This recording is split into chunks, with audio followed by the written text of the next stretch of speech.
सभी को प्रणाम। हम पढ़ रहे हैं पुस्तक यज्ञ अग्नि हमारी पुरोहित।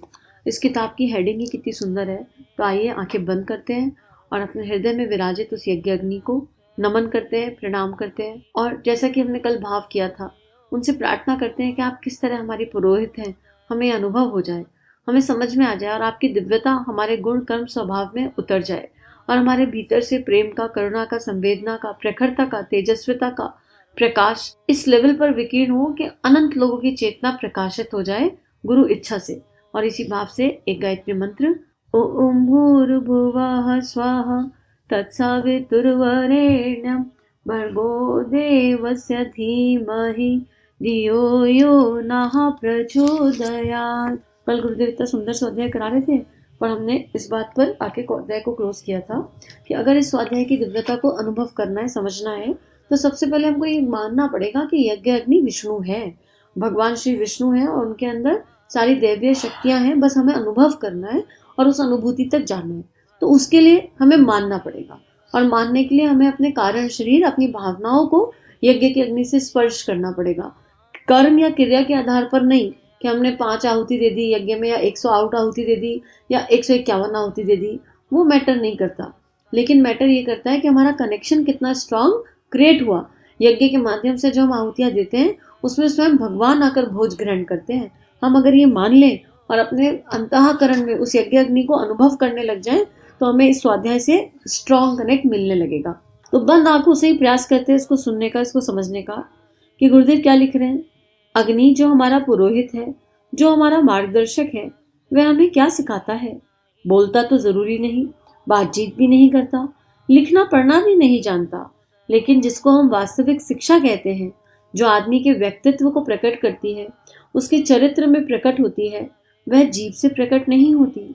लोगों का यह ख्याल है कि हम लोगों को शिक्षा देंगे। यह शिक्षा आप किससे देंगे? जीभ से देंगे। जीभ तो बेटे मांस की है और मांस की जीभ मांस को प्रभावित ही कर सकती है। तो मैं नहीं कह सकता, लेकिन आदमी की आत्मा को प्रभावित नहीं कर सकती। जीभ का विश्वास कौन करता है? जीभ तो बड़ी वाहियात है, जीभ तो बड़ी चटोरी है, जीभ बड़ी नामाकूल है। पंडित जी कहें या कोई और कहे, जीभ का असर बहुत थोड़ा होता है, जानकारी तक होता है। जीभ से शब्द निकलते हैं और कान तक घुस जाते हैं और कान में घुसने के बाद में दिमाग में चक्कर काट करके दूसरे कान से विदा होकर बाहर चले जाते हैं। बस उनका असर खत्म हो गया। कितनी अच्छी बात गुरुदेव कह रहे हैं।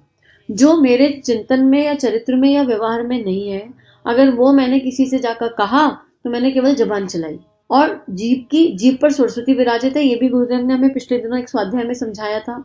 उसमें हमें वाणी की शक्ति, मौन की शक्ति, सब कुछ गुरुदेव ने बताया कि कितने खूबसूरती से हम चाहें तो हमारी जीभ सरस्वती बन सकती है और उसमें माँ सरस्वती विराजित हो सकती है। और यहाँ गुरुदेव कह रहे हैं कि हम किसको पुरोहित बनाते हैं? हम उसको पुरोहित बनाते हैं जिसके गुण कर्म व्यवहार चिंतन चरित भावनाओं में हमें कुछ दिखाई दे, जो हमें अट्रैक्ट करे अपनी तरफ और जिसको देख करके लगे कि जीवन हो तो इनके जैसा हो। अब लेकिन ये कैसा पुरोहित है जो ना बोलता है, ना देखता है, ना बातचीत करता है? तो फिर हम किसे पुरोहित बनाएं? हमारे आसपास के लोगों को, जो बोले जा रहे हैं फिर प्रेम की बात, ज्ञान की बात, संवेदना की बात, करुणा की बात करते हैं, लेकिन व्यवहार में कुछ भी नजर नहीं आता। तो उन लोगों को कैसे अपना यज्ञ पुरोहित बना सके? तो गुरुदेव कह रहे हैं कि अगर हमने आत्मा को प्रभावित नहीं किया किसी की, अब जैसे जब गुरु शक्ति बोलती है, कोई गुरु तत्व बोलता है, तो वो बातें हमारे अंतःकरण को स्पर्श कर जाती है ना, क्योंकि उन्होंने जीवन में उन चीजों को उतारा है, अपने जीवन में उन बातों को जिया है और बहुत गहराई से जिया है और जीकर वो उनका हिस्सा बन गई है, वो उनके व्यक्तित्व का हिस्सा बन गई है।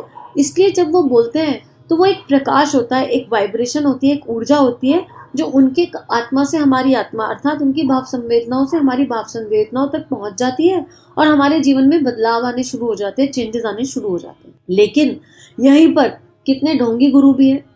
हमें देखना नहीं है किसी और भी, हमें अपने ही अंतःकरण में जाके देखना है। लेकिन हर जगह तो एनर्जी मैच नहीं करती ना। कई जगह तो ऐसा भी होता है कि मिथ्या भ्रम चल रहा हो, क्योंकि जिसने अपने जीवन में नहीं उतारा, अपने आचरण में नहीं उतारा, उसकी बात केवल हम एक कान से सुनेंगे, दूसरे से निकाल देंगे और हमारे जीवन में, हमारे व्यवहार में कोई परिवर्तन नहीं आएगा। तो गुरुदेव कह रहे हैं शब्दों से, वाणी से नहीं, क्रिया से असर होता है। शब्दों का असर क्या होता है? शब्दों का कोई असर नहीं होता, क्रिया का असर होता है। अगर आपको किसी पर असर डालना हो, किसी पर छाप डालनी हो, अगर आपको वास्तव में कोई शिक्षा ग्रहण करनी हो, तो उसका तरीका जबान नहीं है।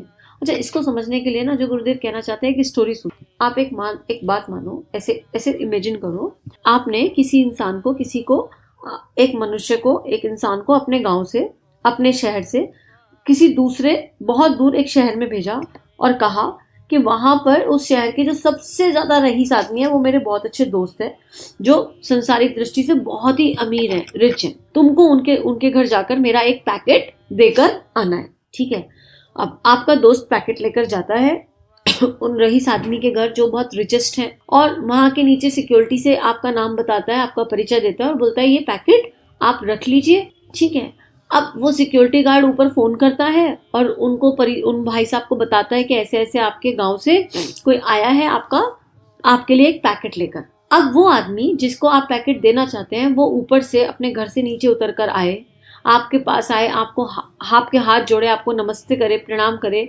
आपको अपने घर ले जाए, आपसे बहुत अच्छा व्यवहार करे, आपको खूब खाना पीना खिलाए और विनम्रता के साथ उस पैकेट को स्वीकार करे और कृतज्ञता का भाव दे कि थैंक यू सो मच, आपने मुझे ये पैकेट डिलीवर किया, थैंक यू सो मच। और मेरे उन मित्र को भी धन्यवाद, या जिन्होंने मुझे भेजा ये पैकेट उनको भी बहुत बहुत धन्यवाद, जिन्होंने मेरा स्मरण किया। तो क्या होगा, ये जो मनुष्य है ये हमेशा हमेशा के लिए अपनी व्यवहार, अपनी विनम्रता से हमारे चित्त पर अंकित हो जाएगा, क्योंकि वो बहुत वेल टू डू फैमिली से, बहुत बहुत रईस, उस शहर के सबसे रईस इंसान थे। तो उनके पास एक दूसरा और भी ऑप्शन था कि वो सिक्योरिटी गार्ड से कहते कि पैकेट लेकर रख लो। तो आपके मन पे कोई रजिस्टर होता या नहीं होता, लेकिन आपको ये जो इंसिडेंट है ये याद नहीं रहता। पैकेट दिया, पैकेट पहुंचाया और बात खत्म हो गई। तो हमारे हृदय पर जो याद रह जाती है छाप, हमारे अंतःकरण में जो अंकित होता है, वो सामने वाले का मीठा व्यवहार, उसकी वाइब्रेशन, उसकी एनर्जी, उसकी ऊर्जा होती है, और तो कुछ अंकित नहीं होता। और यहीं पर अगर ये महानुभाव ऐसा कर देते, अरे कौन सा पैकेट, किसने लाया है, मुझे कोई आवश्यकता नहीं है, ले जाओ, पता नहीं क्या क्या भेजते रहते हैं, मुझे इन सब चीज़ों की आवश्यकता नहीं है, पता नहीं छोटे छोटे शहर से कुछ भी उठा के भेज देते हैं, मेरे इतने बड़े घर में मैं इनके गिफ्ट को या इनके इस पैकेट को कहाँ रखूंगा। तो क्या बन जाता, एक कड़वी इमेज बन जाती, एक बहुत ही नेगेटिव इमेज क्रिएट हो जाती। एक अनजान आदमी से जिसको केवल एक पैकेट देना था, उसके व्यवहार के आधार पर हमारे मन में उसके लिए इमेजेस क्रिएट हो रही है। तो क्या याद रहता है, इसलिए जबान याद नहीं रहती किसी का कंप्लीट व्यक्तित्व उसके कर्म के आधार पर स्मरण रहता है। तो यही बात गुरुदेव कह रहे हैं कि अगर किसी पर असर डालना है, किसी पर छाप छोड़नी है, तो आपके गुण कर्म व्यवहार में परिवर्तन आना चाहिए, आपके अंतरकरण में, आपके वाइब्रेशंस में वो प्रेम होना चाहिए कि वो प्रेम उस आदमी तक तभी पहुंचेगा, सामने वाले तक, जब वो एक्चुअली में एग्जिस्ट करेगा। होगा नहीं, और आप नकली दिखावा करोगे तो कोई लाभ नहीं है। तो गुरुदेव आगे क्या लिख रहे हैं, आगे गुरुदेव कह रहे हैं, किसी पर छाप डालनी हो और अगर आपको वास्तव में कोई शिक्षण करना हो तो उसका तरीका जुबान नहीं हो सकती। जुबान की लप बहुत ज्यादा कारगर नहीं हो सकती। आपको कथा कहना आता है, पुस्तक पढ़ना आता है, अच्छी बात है, हम आपकी प्रशंसा भी कर सकते हैं, लेकिन हम आपसे यह उम्मीद नहीं रखेंगे कि आपकी जबान का यह असर होगा कि लोग आपका कहना भी मान लेंगे और आपके बताए रास्ते पर चलने भी लगेंगे। अगर ऐसा रहा होता और कहने भर से लोगों ने मान लिया होता और पढ़ने से लोगों ने मान लिया होता, तो गोरखपुर की गीता प्रेस ने जो पुस्तकें छापी उनकी तादाद करोड़ों तक जा पहुंची। 1 करोड़ से भी अधिक गीता की पुस्तकें छाप के उन्होंने दे दी। इसे पढ़ने वाले सारे के सारे लोग अर्जुन हो गए होते, लेकिन गीता पढ़ने के बाद तो एक भी व्यक्ति अर्जुन न बन सका। क्या हुआ लेखनी का? क्या लेखनी बेकार है? नहीं बेटे, लेखनी बेकार नहीं थी, वह जानकारी देखने में समर्थ हो सकती है। जीव का भी यही हाल है। कितने सारे पंडित, कितने सारे रामायणी, कितने सारे कथा वक्ता हैं, कितने सारे लेक्चर देने वाले धार्मिक लेक्चरों में से, राजनीतिक लेक्चरों में से बेचारे माइक का दिवाला निकाले जा रहे हैं, माइक का कचूमर निकला जा रहा है। बोलने वाले कहते हैं कि माइक कम पड़ जाते हैं। हर साल माइक कंपनियां और उत्पादन करती हैं, फिर भी कम पड़ जाते हैं। बकवास करने वालों की तो अभी भी बहुत माइकों की जरूरत है। अभी और बनाइए, और बकवास करने वाले माइकों के ढेर लग जाएंगे, लाउड स्पीकरों के ढेर लग जाएंगे। गुरुदेव बहुत पैनी दृष्टि से और बहुत स्ट्रांग बात समझाने की हमें कोशिश कर रहे हैं कि अगर मैंने कुछ नया जाना, सीखा, समझा, तो जब तक मैंने उसको अपने तीनों शरीरों से अपने आचरण में नहीं उतारा और उसका अभ्यास नहीं किया, तब तक उस बात को मेरा किसी से भी कहना सर्वथा अनुचित होगा। हमारी बात को लोग सुन सकते हैं और कह सकते हैं, अरे अच्छा बोलते हैं, हाँ ठीक ठाक पढ़ लेते हैं, अच्छा लगता है सुनने में, आनंद आता है, पर मेरा उद्देश्य है या किसी भी ऐसे इंसान का उद्देश्य केवल अगर नाम कमाना और आनंद देना है, तो उस आनंद का क्या लाभ जो अपने और सामने वाले के जीवन में कंट्रीब्यूट ही नहीं कर पाया। जब गुरुदेव बोलते हैं तो उनका प्रकाश हमारी चेतना पर पड़ता है, हमारी आंखों से आंसू गिर जाते हैं कई बार, हमारे अंदर एक मनू, एक क्रोध जाग जाता है कई बार अपने विकारों के प्रति, एक वाइब्रेशन, एक लहर दौड़ जाती है कई बार। तो जब तक वो लहर अंदर नहीं दौड़ रही, वो वाइब्रेशन नहीं आ रही जो तीनों शरीरों को हिला दे, कपकपा दे, तब तक उस किताब में, उस लेखनी में, उस बात में दम नहीं है। हालांकि कच्चे हम भी हैं, यहाँ पर लिसनर की भी अपनी एक वैल्यू है, पढ़ने वाले की भी अपनी एक वैल्यू है। कुछ लोग स्वाध्याय करते हैं तो उनका जो चिंतन होता है वो अपनी आत्मा के ऊपर नहीं होता, आत्मनिर्माण के ऊपर नहीं होता। स्वाध्याय सुनते रहेंगे और साथ साथ सुनते रहेंगे, अरे ये इतनी अच्छी बात है, ओहो फलाने की बुआ में ये वाली कमी है जो इस स्वाध्याय में बताई जा रही है, ये गुण उनमें नहीं है। अच्छा ये स्वाध्याय है, ओहो ढिमकाने में ये वाली कमी है, ये गुण उनके अंदर नहीं है। मतलब स्व का अध्ययन करने की जगह पर अध्ययन में लग जाएंगे, स्वाध्याय की जगह पराध्याय हो जाएगा। पूरी दुनिया को नाप लेंगे उस स्वाध्याय में जो खूबियां बताई गई हैं उसके आधार पर कि किसमें कौन कौन सी खूबी नहीं है, किसमें कौन कौन सी कमी है। तो जब स्व का अध्ययन हुआ ही नहीं तो स्वाध्याय का क्या ही लाभ होगा। ऐसे ही कोई किताब पढ़ेंगे तो किताब पढ़ेंगे पर उस राइटर जिसने वो लिखी है उसकी वाइब्रेशन से कनेक्ट होने की कोशिश नहीं करेंगे, तीनों शरीरों का इन्वॉल्वमेंट नहीं होगा, तब तक वो किताब पहुंचेगी नहीं।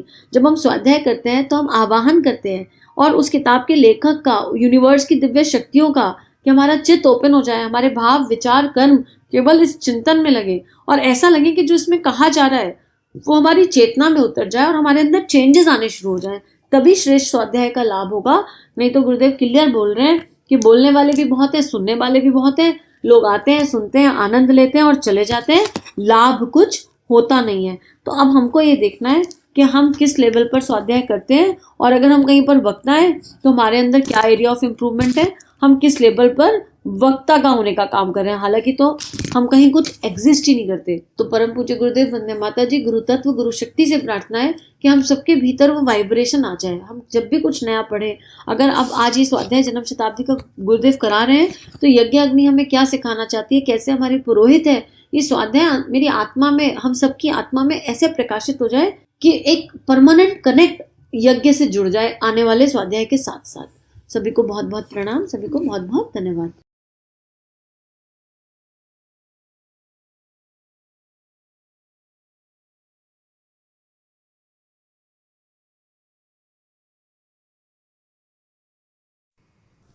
हमारे YouTube चैनल को सब्सक्राइब कीजिए और बेल आइकन पर क्लिक कीजिए ताकि आने वाली सभी वीडियो की नोटिफिकेशन आपको मिलती रहे। आप सभी को बहुत बहुत थैंक यू।